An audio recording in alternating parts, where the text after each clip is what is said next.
Join me as we investigate Sonnet 11 on exposing a world of destruction, though not in the way we have traditionally taught.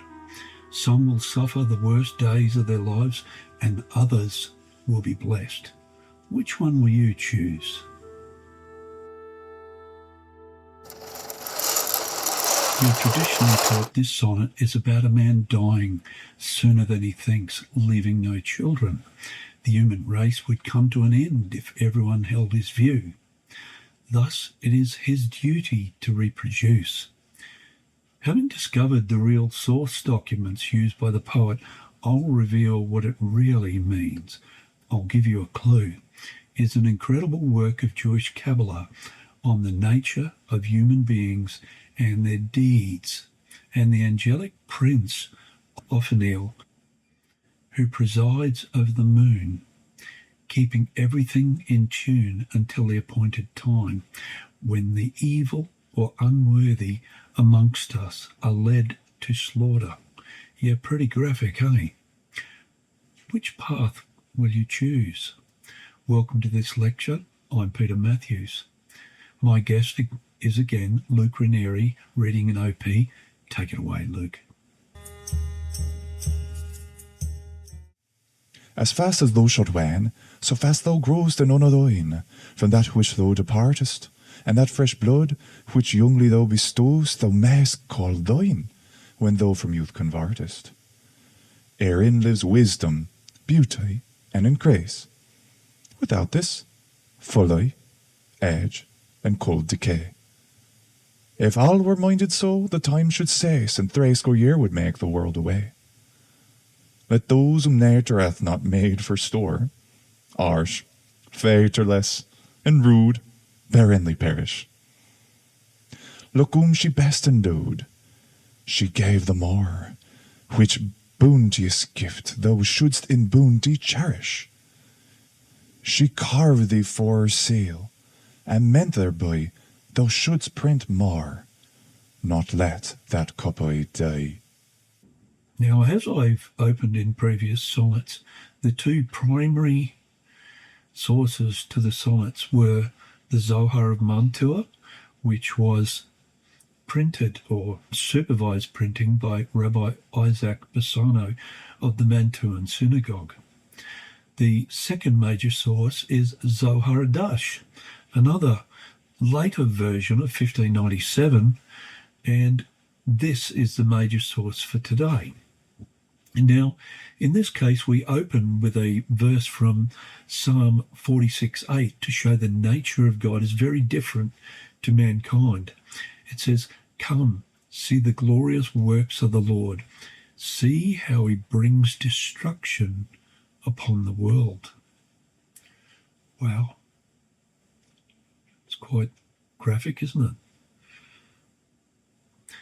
The number 11 in Jewish Kabbalah is Kof, meaning in Gematria it exclaims a woe. Ah, oh, a rising of the moon, meaning Adonai, the dark lady. The ministering angel Othniel presides over the wheel of the moon, or the chariot of Adonai, every night, working with Rehael and Draco to keep everything in tune until the appointed time, where we turn to the Mighty One as the howling goes forth in the land and the unworthy are led to slaughter. Yes, it is graphic language for a reason. Now, I'm laying a groundwork so that we can unravel the sonnet and what it really means, so bear with me. In Hannah's prayer of thanksgiving, she confesses, "No one is holy like the Lord. There is no one besides you. There is no rock like our God." 1 Samuel 2:2. This is the discussion of Kabbalists, for the explanation is found in Zohar Adash Midrash and Elam 12a, where Rabbi Eliezer tells us all of the inhabitants of the earth in the world, from one end to the other, will soon discover the works of the Blessed Holy One. In other words, if they are worthy, he settles them. and their family until the end of the world. If they are unworthy, they are uprooted and destroyed, and the place they lived in is never built on again, demonstrating to all of humanity that it was the house of the wicked, and judgment has been served upon it. For it is written, see how Elohim brings destruction upon the world. Psalm 46:8 again. Now, for the Zohar tells us that it was Elohim rather than Yud He Vav He, for the entire work of creation was founded within the name Elohim. Psalm 7:11 tells us Elohim, meaning God, is a just judge, a God who displays his wrath every day. Yes, every single day. Yet Jesus in the New Testament said, I have come to save the world and not judge it. John 12:47. Is this contradictory? No. It shows the different aspects of God through the tree of life.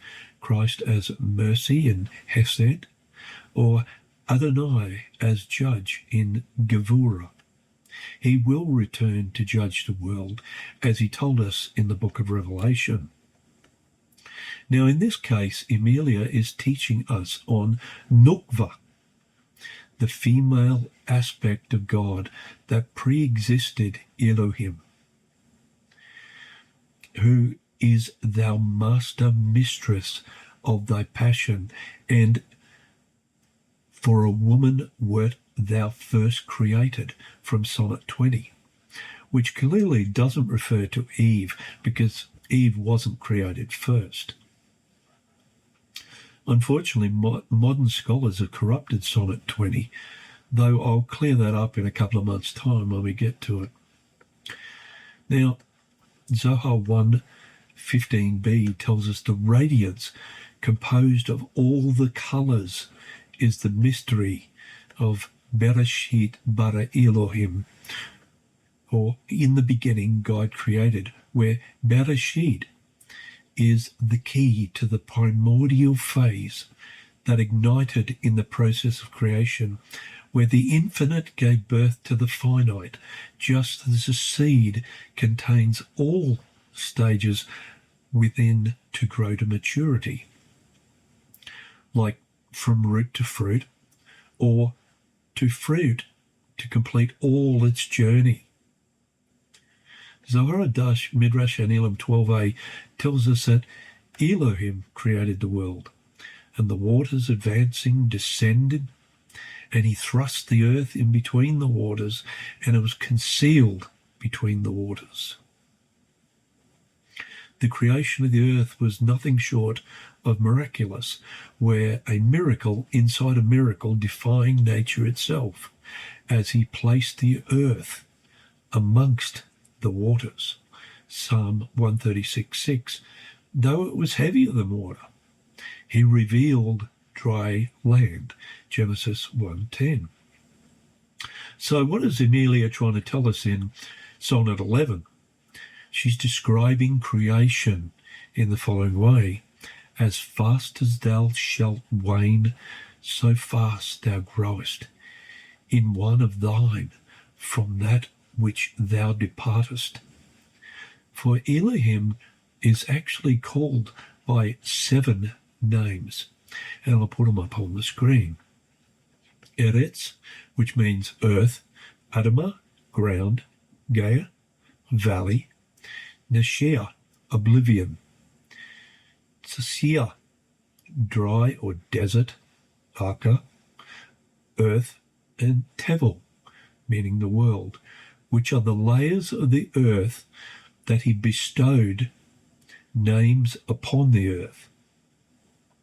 For it is written, he will judge, and the Hebrew word here is used, Tevel, the world. He will judge the world with justice and rule the nations with fairness. Psalm 9:8. This is why Emilia wrote, and that fresh blood which youngly thou bestowed. For he bestowed these names upon the world so that it would grow with justice and fairness and would not depart from his ways. This is the true meaning of these verses in context to the source documents. In Midrash Hanelim 12d, we find reference to the sound of the angel's wings from Ezekiel's vision, as compared to the sound of living beings bearing down upon the throne of El Shaddai, or God Almighty. As it is written, when the creatures moved, I heard the sound of their wings, like the roar of rushing waters, like the voice of the Almighty, like the tumult of an army. When they stood still, they lowered their wings. Ezekiel 1:24. We previously discussed the layers of the earth. Here, the connotation of El Shaddai means God over the mountains, or God of the mountains, where he formed the waters over the mountain in preparation for the Mount Sinai experience.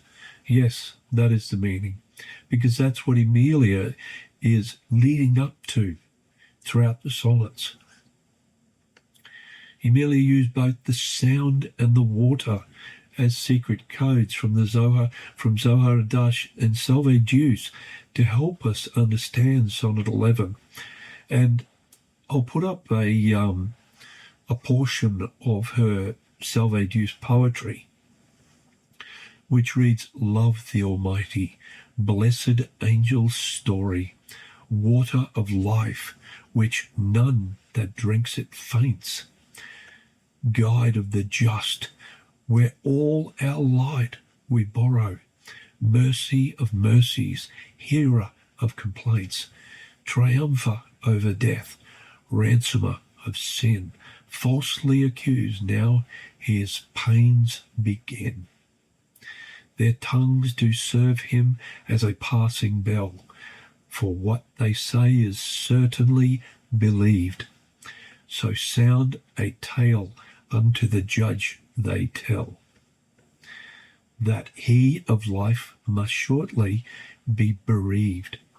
Their share of heaven they do not care to sell.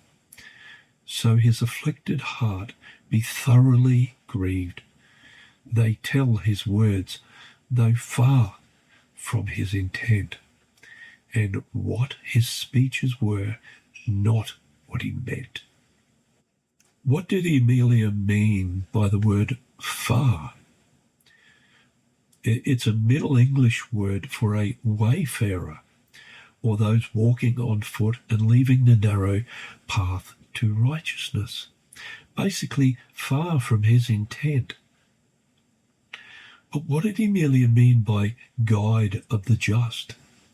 The just refers to the just men and just women, the Sadakim, lineages of Jacob who are called like the luminaries of Mishnah, one of the just men who have ascended in Zohar Adash 12b. It refers to the likes of Rabbi Shimon ben Yochai, Rashbi, and Rabbi Yohanan ben Zakkai Nasi, the Rabban, who are both referred to as luminaries of Mishnah. This is far more than a discussion of halakha relating to the prayers in Babylonian Talmud, Berakot 28b, for Emilia was discussing the luminaries who are in tune with the sound of the throne. They are righteous men and women who shine like the Zohar. And the story of Rabbi Yom Tom Levi and his descendants who shined like the face of Moses when they pray and join with Shekinah. They shone like the luminaries of Mishnah, like the angels of the throne, like the Holy Lamb. They are the Sadakim, or the righteous of Israel. Now, here is a book on my Levi ancestors They are the descendants of Rabbi Yom Tom Levi. Now, looking at his face there, you can actually see which side of the family I most look like. He's actually the spitting image of me at that age.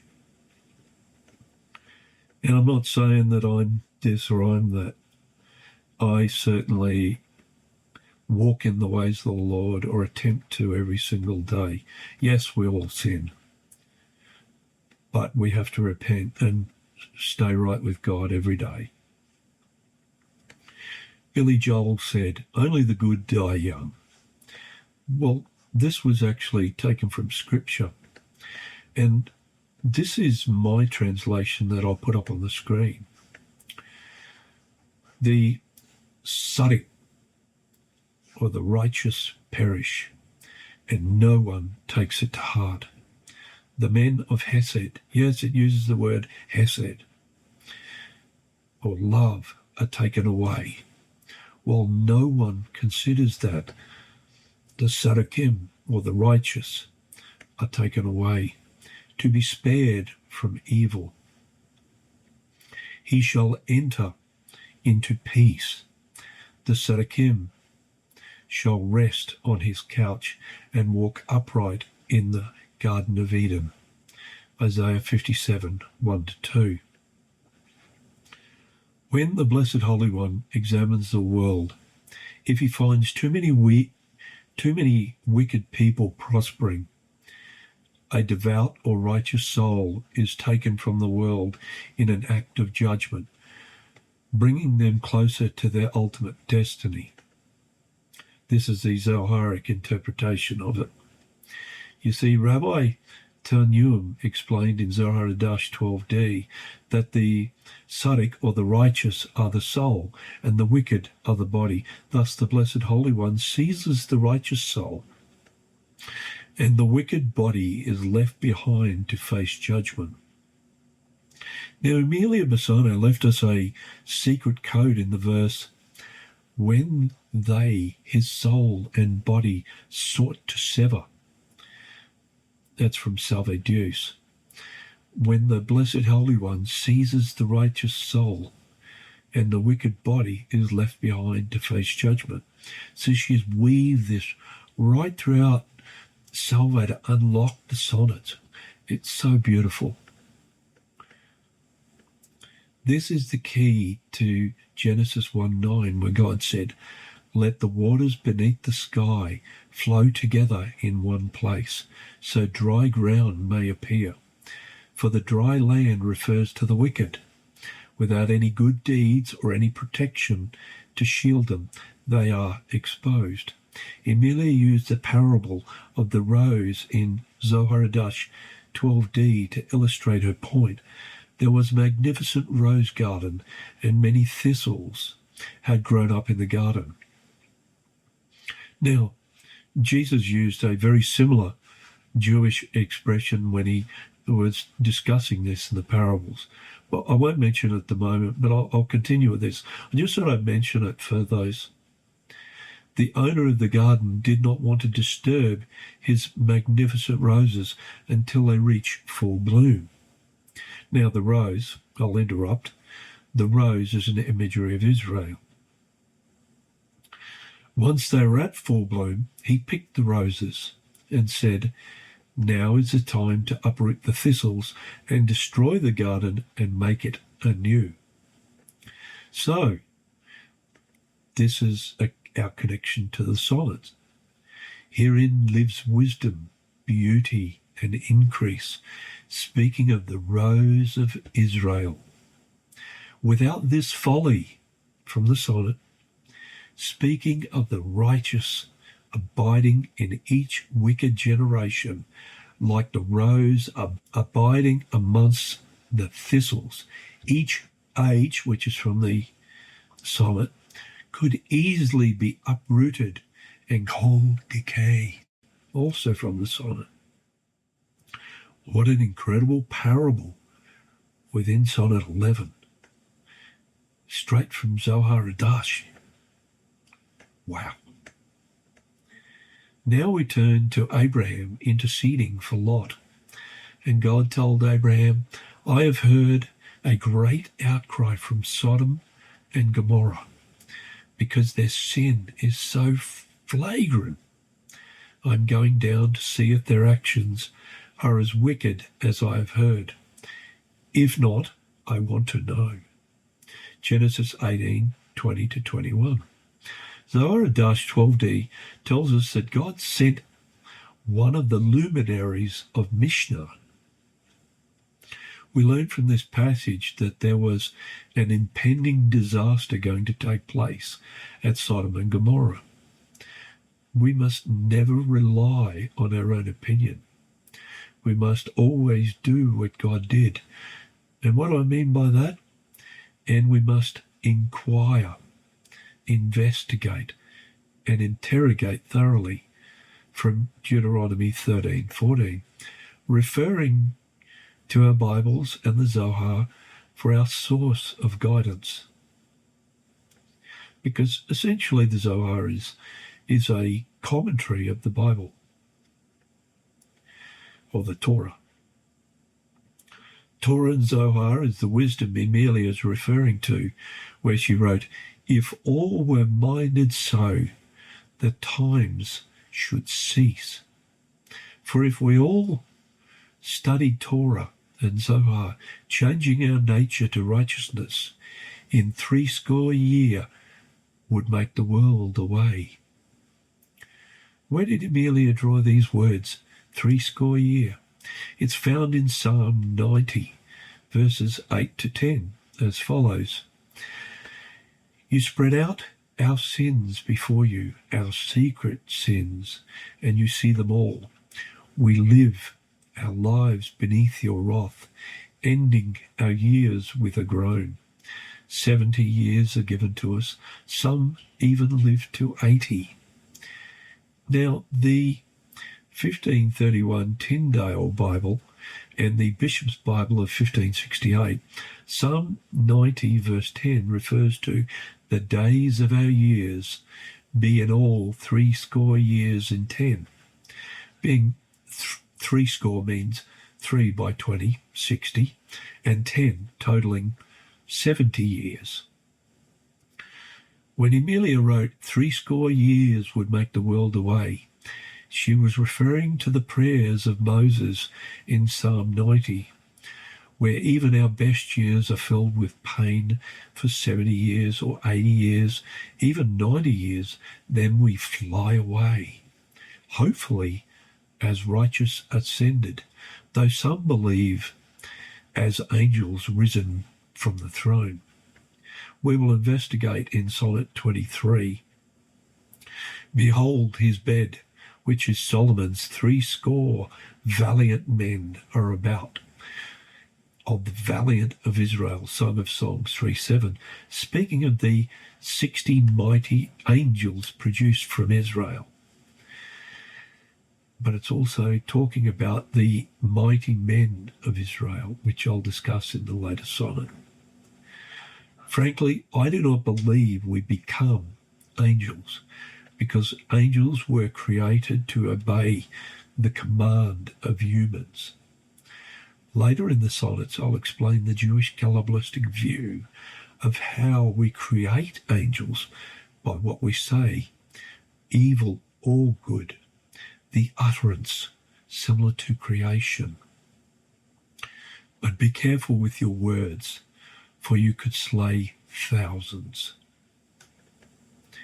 Instead, Emilia prays within the sonnet, let those whom nature hath not made for store, harsh, featureless, and rude, barrenly perish.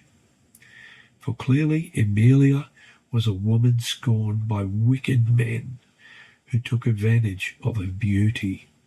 Look whom she best endowed, she gave the more.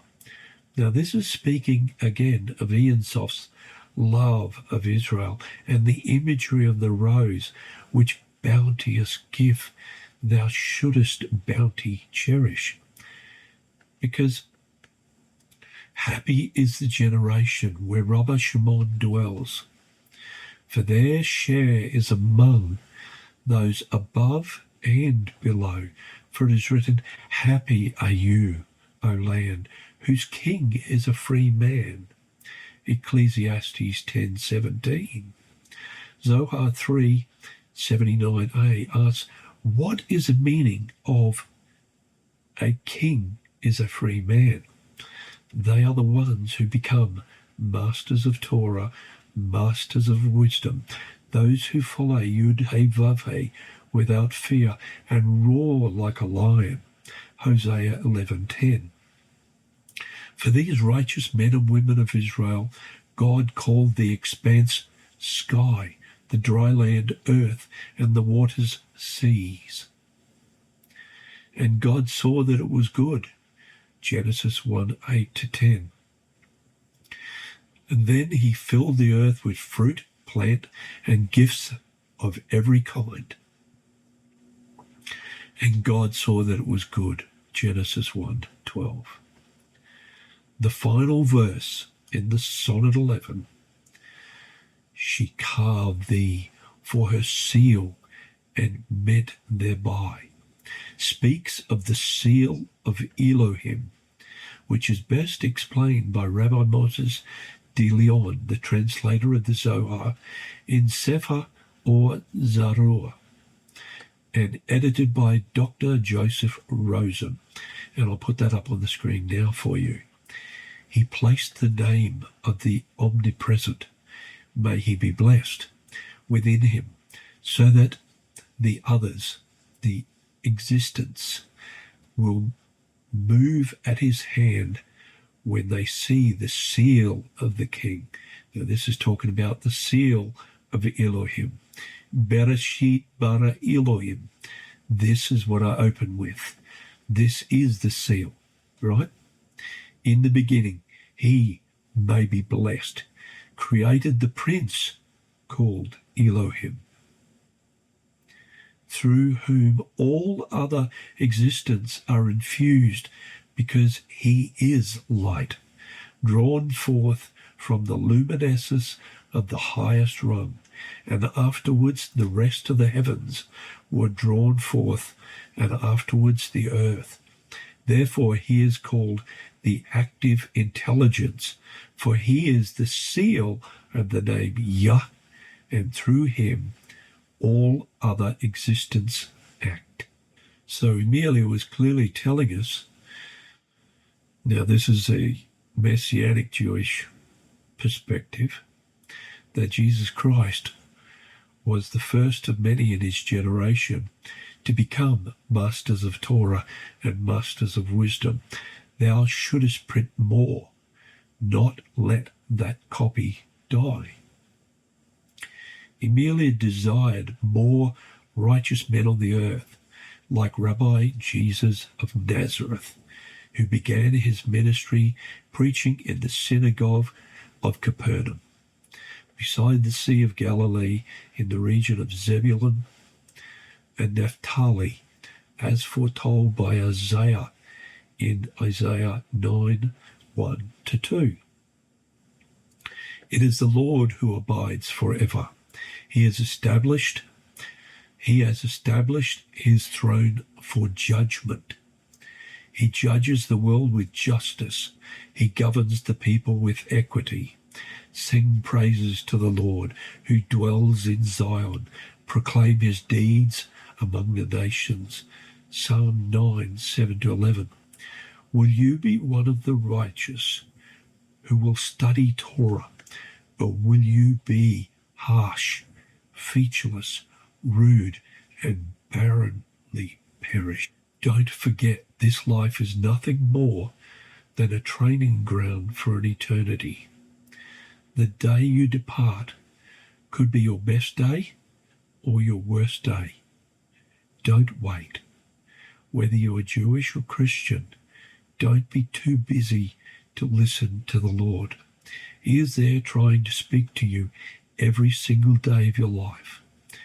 Don't believe the lie of, when Rabbi Akiva died, the glory of Torah ceased, which is from the Talmud. This was preposterous. because Moses taught the Torah is life. Devarim, or Deuteronomy 32, 46 to 47. My advice is to become masters of Torah and choose life. Sonnet 12 is on why do some people never marry? The Riddles of Gilgulum by the Summer. What is Gilgulum? It's on the gates of reincarnation according to the ancient rabbis. Now try and tell me that William Shakespeare wrote it. Don't miss it. It is very deep, but it's quite incredible because it reaches into the life of Emilia Lanier and her husband after he passed away. Thanks for watching, and bless you all heaps.